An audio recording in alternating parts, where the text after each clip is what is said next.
The bolt cutters bit through the federal warning chain with a screech that echoed across the empty field. This is ridiculous. It's been abandoned for decades. Nobody cares about this Cold War relic. Deep below the concrete, a motion sensor buried since 1965 tripped for the first time in 15 years. At Air Force OSI headquarters, 300 miles away, a classification screen lit up with 2 words: perimeter breach. See? Just a bunch of rusty ladders and old graffiti. Nothing down here but dust. 40 miles away, James Coleman's phone buzzed with a notification he had hoped never to see again. Site 4 intrusion. That's impossible.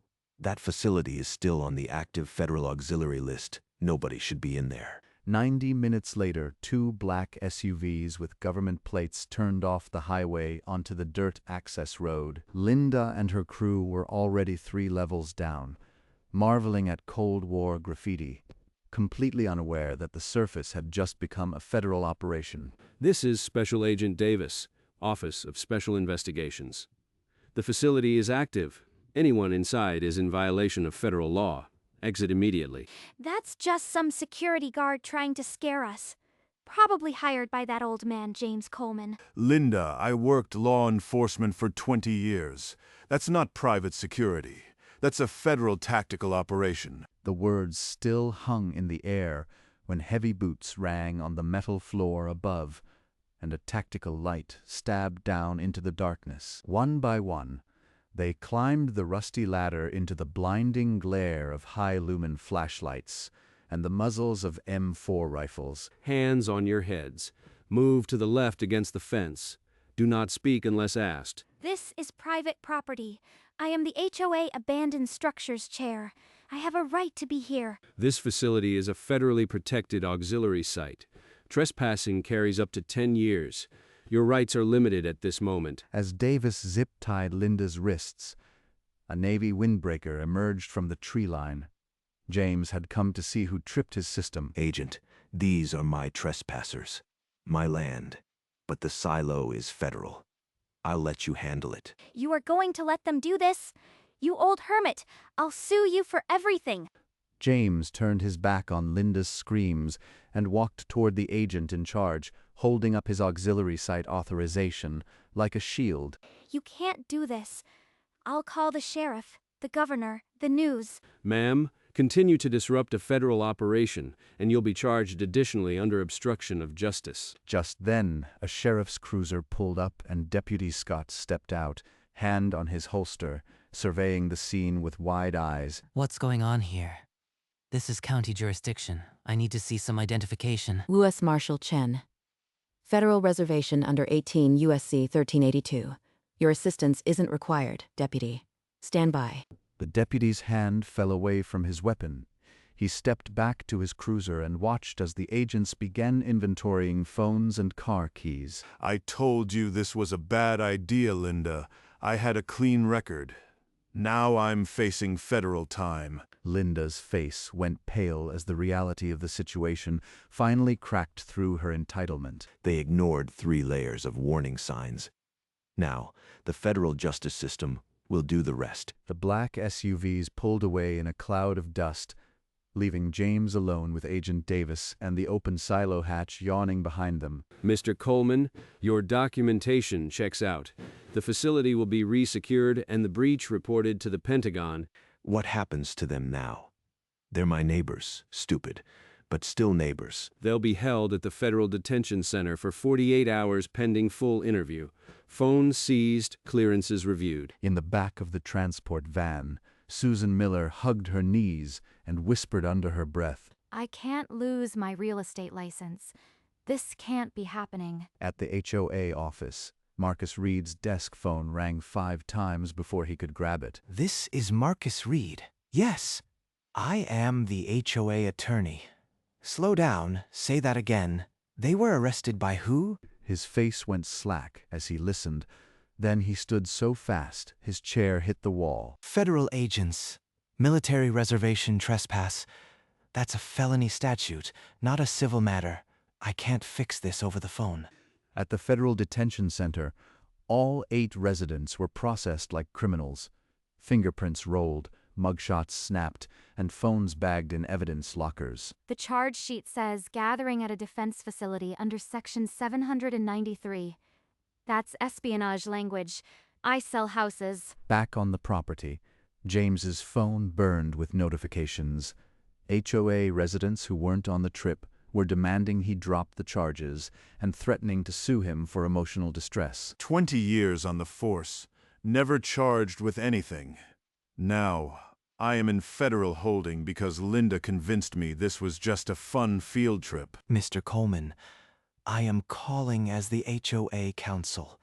We're prepared to escalate this as a civil rights violation if you don't instruct the agents to release our residents. You are threatening me because your board cut a federal fence. I didn't call anyone.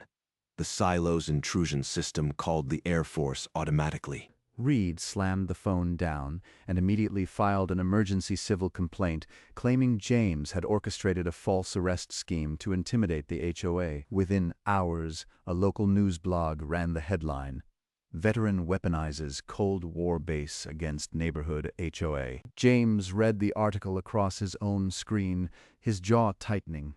The comments section was already calling for his property to be seized. Now, they're spinning a federal defense protocol into a neighborhood bullying story, but the Pentagon doesn't negotiate with HOA lawyers. The next morning, the HOA convened an emergency board meeting without Linda, the room already thick with rumors that James had orchestrated a federal sting. Our neighbors are being held in a federal lockup because Mr. Coleman chose to classify a rusty hole as a military installation. This is personal vendetta, not national security. Before the applause could die, the back door swung open and James walked in, holding the same federal binder that had cleared him the day before. That rusty hole has an active federal lease signed by the Secretary of the Air Force. Your exploration crew triggered a silent alarm that goes straight to OSI. I didn't call them, the system did. A woman near the front stood up, phone held high, the same blog article glowing on the screen, the one calling James a weaponizing veteran. The crowd's murmuring rose into shouts, "Traitor."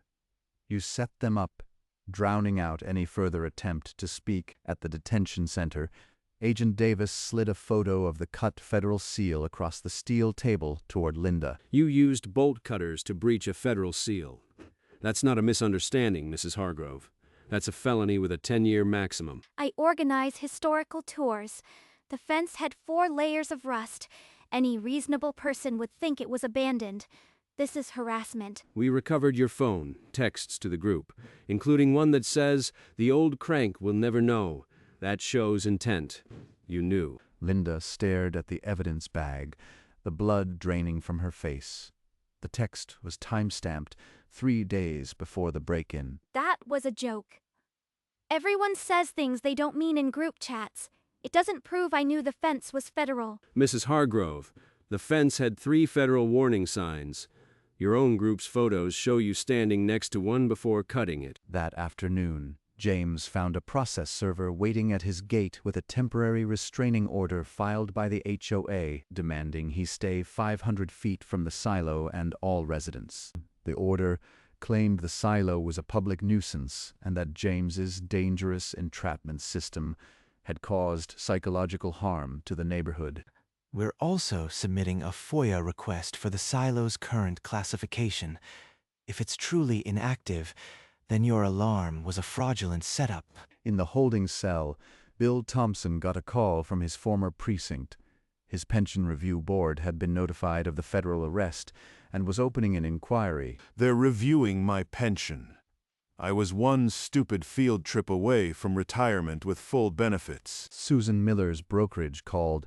Her license was suspended pending the outcome, and all her active listings were being reassigned. They've turned this into a circus, but the Pentagon doesn't care about HOA politics, only federal law, and federal law doesn't bend. The HOA's attorney filed a motion in state court to have James declared a public nuisance and the silo demolished as a dangerous structure. We've also contacted the governor's office. A federal agency detaining citizens over an empty concrete tube is an abuse of power, and we will demand a congressional inquiry. At the detention center, the other 7 residents were interviewed one by one. Most couldn't explain why they ignored the warning signs, except that Linda had promised no consequences. She said it was just an old missile base, like a museum. We'd take some pictures and brag about it. I never thought I'd lose my license over this. Bill Thompson, when shown the photo of the cut federal seal, buried his face in his hands and didn't speak for a full minute. I should have walked away the moment I saw that sign. 30 years making the right call, and I let her talk me into this. At his cabin, James received a secure call from an Air Force major. The major's voice was flat as he read the FOIA response aloud. Site 4 remains an active auxiliary installation under 10 U.S.C. 2667. All systems are maintained and monitored by the 576th Flight Test Squadron. Any claim of abandonment is incorrect. James thanked the major and hung up. He looked at the stack of HOA threats on his desk and felt the weight of his grandfather's legacy. Granddad built this silo when the world was afraid of mushroom clouds. Now they want to bulldoze it for a subdivision expansion. Not while I breathe. Within hours, the state court granted an emergency hearing on the HOA's demolition petition, scheduling it for 48 hours later, the same hour the federal detention period expired. The state will see that an old missile base is not a protected site. It's a public safety hazard. We have fire marshals and structural engineers ready to testify. James received the notice on his phone just as the first protest signs appeared at the end of his driveway: "Tear down the death trap" and "Stop the mad vet." They've lined up a demolition before the feds can even file a notice. This isn't law. It's a coordinated ambush. He opened his binder to the yellowed pages of the federal lease, signed half a century ago, and dialed the number for the Air Force legal liaison. This is James Coleman at Site 4. The state is trying to demolish a federal asset. I need a notice of federal interest filed immediately, before that hearing. In the HOA office, Marcus Reed's phone rang with news from the insurance carrier. The directors' and officers' policy excluded any breach of a federal installation. The HOA would have to pay all legal costs themselves. You are telling me the board is now personally liable for a 6-figure legal bill. We have to win that demolition order, or this HOA goes bankrupt. In the detention center, the clock ticked closer to the 48-hour mark. Agents began processing release paperwork for the 7 residents, but Linda's file was flagged. Further investigation was recommended. The next 48 hours will decide whether a Cold War relic becomes a monument to federal power or a parking lot for people who never read warning signs. The state judge denied every emergency stay, ruling that local safety ordinances overrode federal leases when human life was allegedly at risk. The hearing would proceed as scheduled. Coleman's military bureaucracy can't stop common sense.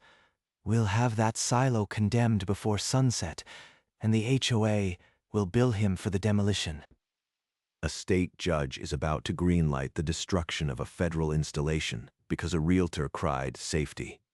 This isn't justice, it's a zoning dispute with a bulldozer. In the detention center, Linda was led into a new room, not for release, but for extended interview.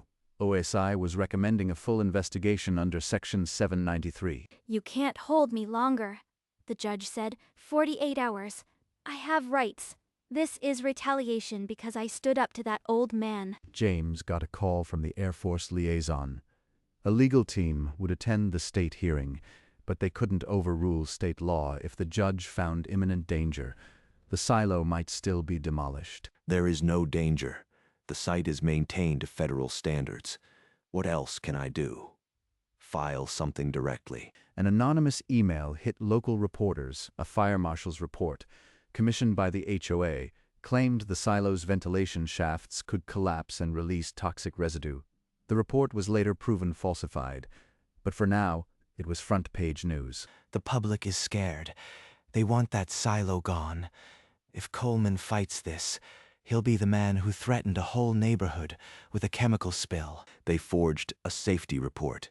This is beyond dirty. It's criminal. But right now, all that matters is getting the truth into that hearing before the gavel falls. At the OSI field office, analysts finished scanning the confiscated phones and found a photo Linda had taken of a black equipment rack still blinking with green status lights, an active encrypted communications node. This isn't just an auxiliary site. That hardware is part of the nuclear command and control relay. She photographed a live strategic asset. Within an hour, a sealed affidavit landed on the state judge's desk, accompanied by a notice of federal investigation under the Espionage Act. The demolition hearing was immediately stayed. They're calling it potential espionage. We were just trying to knock down a cement tube. This is insane. The HOA can't survive an espionage investigation. The local news narrative flipped overnight. HOA exploration crew captures classified military hardware, replaced the vigilante veteran headline, and the comments section filled with calls for prosecution. James stood in the courthouse hallway, the sealed affidavit in his hand, and felt the ground shift. His grandfather's legacy had just been reclassified in a way no state judge could touch. Granddad never mentioned live hardware. But if that relay is still active, then this silo isn't a relic. It's a functioning node in the defense grid. In her interrogation room, Linda was shown the photo of the communications rack on a tablet, her own smartphone timestamp, and GPS coordinates printed beneath it. I don't know what that is. It was just a red light on a machine. I thought it was a generator. Please, I was just taking pictures. But the OSI recommendation was already filed. Linda Hargrove would be referred for prosecution under 18 U.S.C. 793, gathering information at a defense facility, a charge carrying up to 10 years. The state court demolition hearing was struck from the docket permanently. The judge cited federal preemption and the active espionage investigation as superseding state safety claims. The HOA is facing federal obstruction charges now. Our own attorney says if we don't settle, every board member could be named individually. James received a formal notice from the Air Force. The federal lease on the silo would be expanded to include his surrounding 40 acres, with permanent new warning signs and 24-hour surveillance. They're not just protecting a hole in the ground. They're turning my land into a federal buffer zone. Granddad would be proud. The 7 other detainees were released after exactly 48 hours, but each received a federal misdemeanor citation under 18 U.S.C. 1382 and a mandatory firearm rights surrender notice. I had to sign a paper saying I'd never own a gun again. Cops and federal agents both. My career is ash. My license hearing is next month. Even if that goes well, who's going to hire a realtor with a federal trespass charge? Linda Hargrove remained in custody, transferred to a federal holding facility to await arraignment. Her bond was set at $250,000, and she couldn't make it. The board has voted to dissolve the Abandoned Structures Committee permanently. There will be no more exploration days, ever. The HOA's annual tradition is dead. But the real question is, will Linda take a plea, or will this go to trial and drag everyone deeper? In the federal holding facility, a public defender slid a document across the scarred table, an evidence summary that ran 12 pages. They photographed me next to a nuclear relay. How do I argue that was a mistake when I posted it in the group chat with a caption, "Trophy shot"? Across town at the HOA clubhouse, Marcus Reed stared at a federal subpoena that demanded all board emails referencing the silo exploration. They're threatening to charge us with conspiracy if we don't turn over everything. Anyone who knew about that fake fire marshal report and said nothing is exposed. James received a terse email from Agent Davis. The investigation had expanded to include obstruction charges against the HOA board, and Linda was considering cooperation. Linda might flip on the board to save herself. That's the federal playbook. Turn little fish into bait. But these are my neighbors. In a closed-door meeting with the federal prosecutor, Linda's attorney was told that if she provided full testimony against the board, her charge could be reduced from a felony to a year and supervised release. She cut the fence, but your client didn't fabricate a safety report. If she testifies, who fed her that report and who authorized the HOA to ignore the federal warnings, we'll recommend a single year. Back in her cell, Linda stared at the one-year offer, a fraction of the potential decade, and understood the HOA would sacrifice her the moment she refused. She'll take it. And when she does, this won't be about a broken fence anymore. It'll be about how far a neighborhood will go to hide its rotten boards. Linda signed the cooperation agreement at Gozen Lokaji Yonchunafen, her hand trembling so badly the signature barely matched. The one-year offer was official. Within the hour, the U.S. Attorney's Office issued a new subpoena to James Coleman, requesting his sworn testimony regarding the silo's operational status and the HOA's prior knowledge. The prosecutor wants me to detail every warning sign they ignored, including my grandfather's original lease. But if I testify, this neighborhood will never heal. At an emergency HOA board meeting, the remaining members voted to censure Linda and offered James an informal deal. If he refused to testify, they'd drop all remaining civil suits and publicly apologize. If James stays quiet, we can sweep this under the rug. Linda takes the fall. We pay a fine, and we never speak of it again. No one else gets hurt. That evening, James sat on his porch, the HOA's offer in one hand and the federal subpoena in the other, the new warning signs on his fence glowing in the twilight. If I take their deal, Linda does a year alone, and the board who forged that report walks free. But if I testify, I burn every bridge in this town. He remembered his grandfather's voice, decades earlier, standing in the silo's control room. "They'll come for this place one day, son. Not with missiles, but with paper. Don't let them." He wasn't talking about Russians. He was talking about people who'd rather bury a problem than face it. I can't take their deal. Tell the U.S. attorney I'll testify. Every detail, every warning sign, every lie.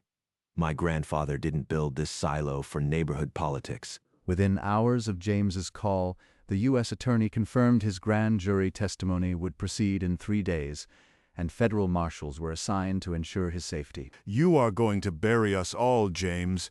My pension's already gone. Susan's license. Now you'll publicly name everyone in court. Bill, I gave you every warning. You cut the seal, not me. I am not the one who lied to a federal agent about a live nuclear relay. That afternoon, the HOA board voted unanimously to permanently ban James Coleman from all community facilities, and the motion passed within minutes.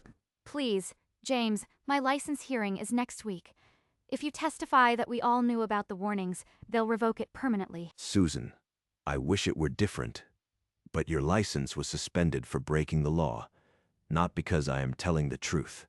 I can't save you by lying. That night, a brick shattered his front window. Tied to it was a note. "Drop your testimony or lose more than glass." They think a brick will stop me? I've spent nights in a silo waiting for launch codes that never came. This is nothing. The morning of the grand jury, marshals escorted James through a crowd of neighbors holding signs, "Traitor," and "Go back to the silo," as news crews rushed forward. 1 hour. 1 hour of truth, and then the whole country will see what this HOA tried to bury under fake reports and broken fences. The grand jury chamber fell silent as James Coleman raised his right hand, the federal subpoena resting on the rail before him like a shield. I watched Linda Hargrove cut through a federal seal with bolt cutters. She was laughing, calling it an adventure. 3 warning signs were visible in the background. He held up the photo of the blinking communications rack, the one Linda had tagged as her trophy shot, and the jury leaned forward. My grandfather signed this lease in 1965. He told me once that if anyone ever tried to take this place, I had to fight with paper. Not guns, paper. In a secure video feed, Linda Hargrove watched her defense crumble, her face pale and tear-streaked, the orange jumpsuit now hanging loosely on her frame. He's making me look like a terrorist. I was just trying to take a photo for the HOA newsletter. I didn't know what that machine was. When the session ended, James walked out into a scrum of cameras, the weight of his words already settling over the courthouse hallway. You just destroyed a neighborhood, James. I hope your silo was worth it. It wasn't about the silo. It was about the lies they told to tear it down. But right now, standing here alone, that truth feels like a cold comfort. 2 days later, the grand jury returned a true bill, charging board members Marcus Reed and 2 others with conspiracy to defraud the federal government.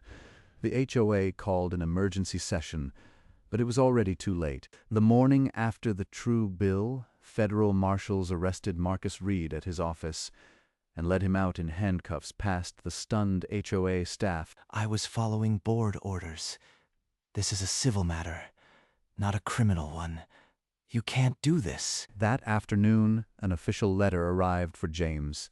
Linda's plea hearing was scheduled, and he could deliver a victim impact statement in person. If I speak, I'll be the man who sent a neighbor to prison for a year. If I stay silent, I let her lies stand. Neither choice feels clean. For an hour, he sat on the porch, turning the letter over, the new warning signs glowing in the cold dusk. Linda didn't just cut a fence. She forged a hazmat report to destroy a federal asset. Silence would make me complicit. He walked inside, set the letter on the table, and signed the witness form. Then he called the prosecutor to confirm he would speak. The morning of the hearing, he buttoned his old Air Force dress jacket over the red flannel, a silent statement of duty still unbroken. He drove past the HOA entrance, where a fresh banner read, "Coleman, go home," but he didn't slow until the courthouse rose before him. One last hour in a courtroom. Then this land and I can finally rest. The courtroom for Linda Hargrove's plea hearing was smaller, quieter, but the federal seal behind the judge's bench carried the same weight as a missile command. James stepped to the microphone, his old binder open, and spoke the words he had rehearsed 100 times on the porch. Your Honor, this wasn't a misunderstanding. Mrs. Hargrove planned the break-in, forged a hazmat report, and tried to demolish a piece of my family's legacy. He's making it sound like I am a criminal. Mrs. Hargrove, you are an organizer, not an explorer. This court sentences you to 1 year in federal prison, followed by 4 years of supervised release with restricted travel. Linda's legs buckled, and the bailiff caught her arm. The fuchsia blazer was gone, replaced by a standard-issue jacket that hung shapeless on her frame. As James walked out, he passed the empty chairs of the HOA board. None of them had come to support her. That same afternoon, the federal court issued a permanent order dissolving the HOA's Abandoned Structures Committee and barring any future exploration events. The annual tradition was legally dead.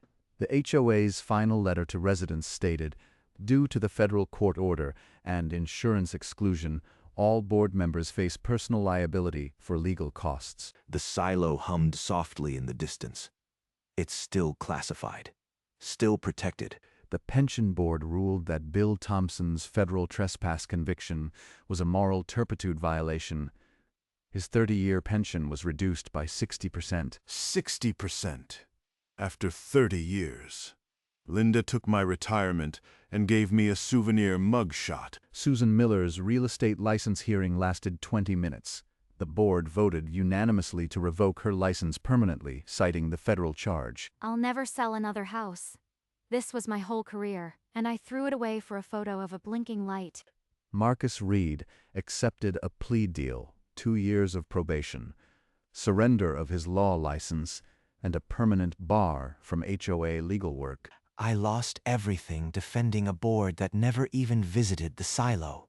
They wanted me to fight, but they vanished when the subpoenas came. The HOA's insurance carrier formally denied the claim, citing the federal installation breach exclusion. The board members were personally on the hook for legal costs exceeding $90,000. A thick packet arrived from the Pentagon, the finalized federal lease expansion for the entire 40 acres, and a permanent security surveillance schedule. Granddad's land is now a buffer zone for a strategic relay. He'd call that a win. At the HOA entrance, a final notice was posted. The community association was dissolved by unanimous vote, effective immediately. The sign that once read Ridgeline Estates Homeowners was taken down before noon. On a clear October morning, James walked the new federal perimeter alone, his binder tucked under one arm and the old Air Force cap on his head. 8 lives upended, 1 neighborhood dissolved, and a year-long prison sentence, all because a woman with bolt cutters refused to read a sign. A new surveillance camera whirred above him, its red light pulsing steadily, a silent reminder that the site was now monitored 24/7 by the 576th Flight Test Squadron. An older woman approached from the adjacent street, hands raised in a gesture of truce. A former HOA resident who had never joined the exploration day. You don't have to be afraid. The fence is for their protection, not yours. She nodded and walked away, and for the first time since the intrusion, James felt the land accept the silence. He returned to the cabin and hung his grandfather's photo beside the original lease, the 2 frames, now a small shrine to a promise kept. Fight with paper, not guns. I think you'd be proud, Granddad. The investigation concluded that no classified information was compromised, but the permanent restrictions on Site 4 would remain, the silo now a quiet monument to a Cold War past that still hummed beneath the grass. The HOA's exploration tradition died in a federal courtroom, but this land, this stubborn warning sign-covered land, finally gets to rest. A week after the HOA dissolved, James walked the new perimeter line himself, checking every warning sign, every sensor light. The FBI field trailers had been hauled away. The only sounds were the wind through the grass and the low, persistent hum of the encrypted relay underground. The relay never stopped. It was running before anyone cut the fence, and it'll run long after my truck rusts to dust. Each morning now, he brewed coffee on the cabin porch and watched the sunrise catch the new federal markers his grandfather never lived to see. Linda will do her year. Bill will never carry a badge again. Susan will find work that doesn't need a license, and I'll still be here. The 40 acres were finally at peace. No more exploration days, no more falsified reports, no more bricks through the window. He framed the signed lease expansion and hung it next to the original. Then he opened the binder to the yellowed page where his grandfather had written the only instruction that mattered. Keep the fence, keep the faith, keep the paper. I kept all 3, Granddad. And somewhere below the concrete, the relay hummed its encrypted rhythm, a quiet guardian of a debt paid in paper and patience. On the first anniversary of the trespass, a single letter arrived, a notice that Linda's supervised release had begun. It's done. The federal machine ground its gears and spit out a sentence. She'll learn, or she won't. The HOA subdivisions were now just a collection of houses with no common bylaws. Neighbors had learned to post their own warning signs about private property. James's name never appeared on the new community group chat. He was a ghost who owned a missile base. Keep the fence, keep the faith, keep the paper. I did. He checked the sensors one last time before sunset, standing at the hatch where it all began. The federal tape was still bright. The warning signs unblemished. The land finally was just land. Granddad's fort has new guardians now. Not just me, but the whole Air Force. He turned and walked back to the cabin, leaving the silo to its quiet, watchful hum. And under the prairie, the encrypted pulse continued, a Cold War lullaby for a country that never fully sleeps.